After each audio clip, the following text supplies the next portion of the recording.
आपस में बैठ के जो कुछ लोग हैं जो कि बिहार को अभी तक बर्बाद करते आए हैं, और वो अब फिर बिहार को बर्बाद करने के लिए किसके हाथों में देने जा रहे हैं ये वो जान रहे हैं और वो भगवान जाने। बस मैं इतना कहना चाहूंगी आप सभी नेताओं से जो भी हैं कि प्लीज कुछ ऐसे लोग आप ढूंढ के दो जिससे कि बिहार की जनता का कुछ भला हो सके। आप लोगों ने अभी तक बस बिहार की जनता को छला है, वो चुनाव में छला, आप चुनाव के बाद छल रहे हो। अगर यही सब चीजें करनी थी, आपको नीतीश कुमार को मुख्यमंत्री नहीं रहने देना था, उनको राज्यसभा भेजना था, तो आपने चुनाव में ऐलान क्यों नहीं किया?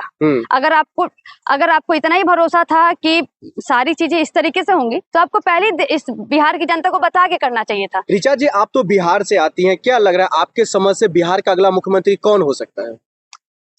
मेरा इस पे बहुत पर्सनल कुछ नहीं है कि मैं किसी का नाम लूं, लेकिन ऐसा मुझे कोई नेता भी अभी नहीं दिख रहा है बिहार में। जो भी जेडीयू है और बीजेपी है उनमें आधे से ज्यादा लोग गुंडे मावाली हैं। सब पे अलग अलग तरह की महिलाओं से उत्पीड़न का, दलितों के साथ अलग अलग तरीके का आरोप लगा हुआ है, और दुर्भाग्य है ये बिहार का कि ऐसे लोगों के हाथ में हमारा बिहार जाएगा। लेकिन सम्राट चौधरी जो है उनको लेकर के कहा जा रहा है, जो अभी गृह मंत्री हैं बिहार के, और बिहार को एक अच्छे लेवल पर लेकर के जाने की बात कर रहे हैं। हो सकता है अगर उनको मुख्यमंत्री पद मिल जाए तो वो और बेहतर करे। वो गृह मंत्री रहते हुए तो कुछ कर नहीं पाए हैं। शंभू गर्ल्स हॉस्टल के मामले में वो कुछ कर नहीं पाए। बिहार में अलग अलग जगहों पे दंगे हुए, दलितों के साथ कुछ हुआ, महिलाओं के साथ हिंसा हुआ, उस पे तो आप कुछ कर नहीं पाए। आप साफ साफ ये बोल दो कि आपको बस पद चाहिए। आप पद के भूखे और लालची लोगों, आपकी जनता की सेवा और जनता के मुद्दे से कुछ लेना देना नहीं है। तो क्या लग रहा है बिहार में अगर ऐसा ही चलता रहा तो बिहार की जनता का क्या होगा?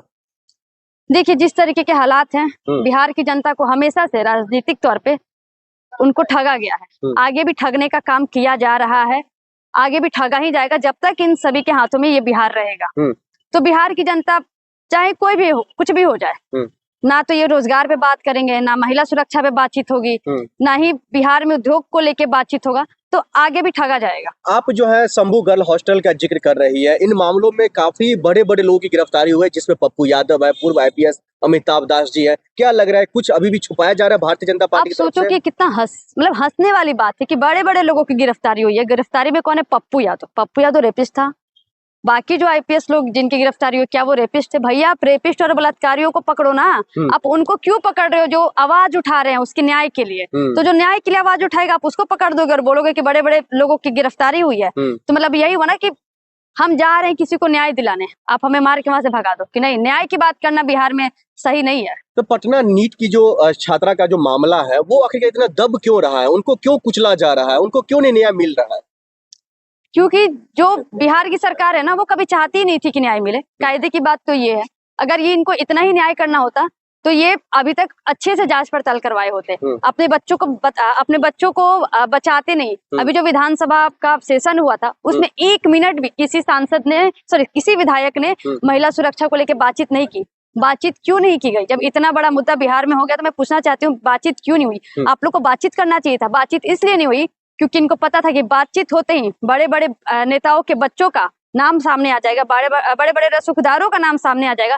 तो ये सब चाहते थे कि इस मामले को रफा दफा किया जाए, हम भी सुखी से रहे, वो भी सुखी से रहे। ऋचा जी, इन मामलों को लेकर के सम्राट चौधरी पहले कह चुके हैं, जो हम बड़े स्तर पर यानी कि जो हम उच्च स्तरीय जांच कर रहे हैं, अगर हमसे नहीं हो पाएगा तो हम सीबीआई को और अन्य जो है संस्थान को हम दे सकते हैं, और सीबीआई की बात भी वो कर रहे हैं। कौन सी उच्च स्तरीय जांच जिसमें कि अधिकारी आके पीड़िता की माँ से ये बोलते हैं कि तुम चुपचाप ये बोल दो कि ये सुसाइड का केस है?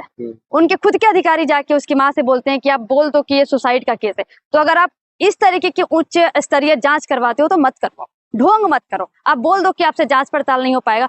और ये क्या बोलेंगे? इनके ऊपर खुद महिलाओं के अलग अलग उत्पीड़न के आरोप लगे हैं, इनसे खुद महिलाएं जो है सुरक्षा फील नहीं करती। मैं उसको कमी नहीं मानती हूँ। अगर वो इस देश के मुद्दे पे बातचीत कर रहे हैं, बेरोजगारी के बारे में बातचीत कर रहे हैं, सामाजिक न्याय के बारे में बातचीत कर रहे हैं, दलितों के लिए बातचीत कर रहे हैं, रोजगार के लिए बातचीत कर रहे हैं, एलपीजी खत्म हो, एलपीजी की जो शॉर्टेज अगर उसके लिए बातचीत कर रहे हैं, और उसको अगर ये लोग ये मान रहे हैं कि वो उनकी कमी है, तो मैं बताना चाहती हूँ कि ये वो तमाम लोग जो कि इसको कमी मान रहे हैं, आप लोग इस देश के साथ गद्दारी कर रहे हो, आप देश विरोधी लोग हो। लेकिन राहुल गांधी का तौर तरीका अगर टपोरी वाला नहीं है तो उनसे महिला सांसद क्यों डर रही है संसद के अंदर? कंगना जी डर रही होंगी, और वो क्यों डर रही हैं?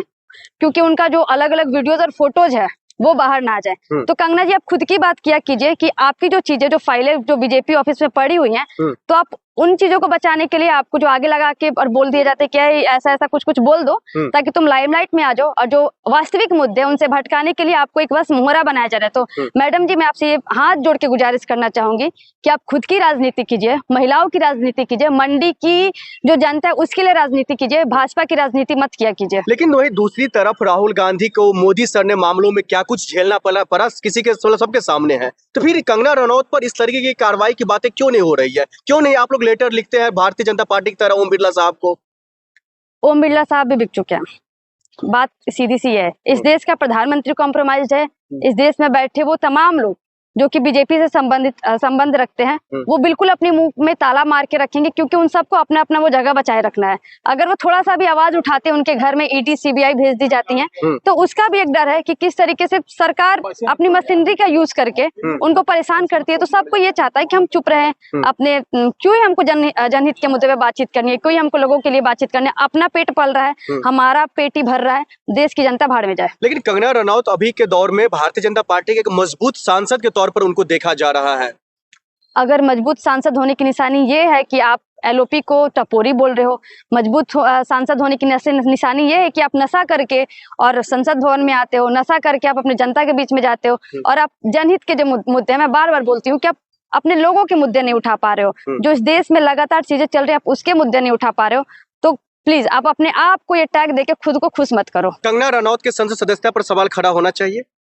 बिल्कुल सदस्यता पे सवाल खड़ा होना चाहिए कि सदस्यता पे सवाल ना खड़ा होके मैं चाहती हूँ कि आप आके बातचीत कर लो। हम कांग्रेसी हमेशा ये चाहते हैं कि आप डिबेट में आओ, हमसे बातचीत करो। ना तो उनके प्रधानमंत्री कभी कैमरा के सामने आके बातचीत करने को तैयार होते हैं, ना तो बीजेपी का कोई भी बड़ा नेता जो है वो कैमरा के सामने आके बातचीत करना चाहता है। फैक्ट पे बातचीत नहीं करना चाहते हो, डेटा पे बातचीत नहीं करना चाहते हो, लेकिन आपके सामने एक कैमरा आया, आप उसको बाइट देते हो और भाग जाते हो। आपने देखा होगा वो वीडियो जहाँ की कुछ बीजेपी के नेता थे, बातचीत कर रहे थे, जैसे हमारे जो एलओपी नेता है वो गए और वो बोले क्या वो साथ में बातचीत करते हो, भाग गए। आप लोग डिबेट से क्यों भागते हो? मामलों को लेकर के कांग्रेसी लोग हार जाएंगे डिबेट से। बिल्कुल ये बात सच है कि उनका जो लेवल है ना, अपने स्तर को नीचे गिरा के, तो हम उस कंगना जी का जो स्तर है बिल्कुल जो नीचे गिरा के वो बातचीत करती हैं, वो जो अपने बिल्कुल अपनी मर्यादा को खो के जो बातचीत करती हैं, तो हम नहीं चाहेंगे कि हम उनका कभी भी बराबरी कहें। मैडम आप नीचे गिरिए, आपको जो भी राजनीति करना है करिए, हमारा काम है जनता के मुद्दे पर राजनीति करना, हम वो करेंगे। लेकिन कंगना रनौत तो यही कह रही है ना, जब हमारे नेता अगर किसी से बातचीत करते हैं, मीडिया से बातचीत करते हैं, तो वहां पर टपोरी की तरह पहुंच जाते हैं, संसद भवन के सामने में बैठ करके सीढ़ियों बैठ करके चाय पी लेते हैं। अब इससे ज्यादा क्या लक्षण होना चाहिए टपोरी के अंदर? अगर इस देश का जो प्रतिपक्ष नेता है वो आके ये बोलता है क्या हम बातचीत करें, और ये जो दीदी हैं जिनके लिए मैं कभी भी ये शब्द यूज नहीं करना चाहती हूँ कि दीदी आप इतना नशा क्यों करती हो, एक ही नशा करने का ही निशानी है कि आप कोई आदमी आके आपसे बात करना चाहता है तो आप उसको टपोरी बोल दे रही हो, और कुछ नहीं है। बस उनका नशा उन पे बहुत ज्यादा हावी है, मतलब मैं ये बोल दूं तो उनको नशा मार दिया है। लेकिन नशा की बात जो है आपके नेता अलका लांबा जी भी कह रही है, जो उनका नशा अभी तक उतरा नहीं है।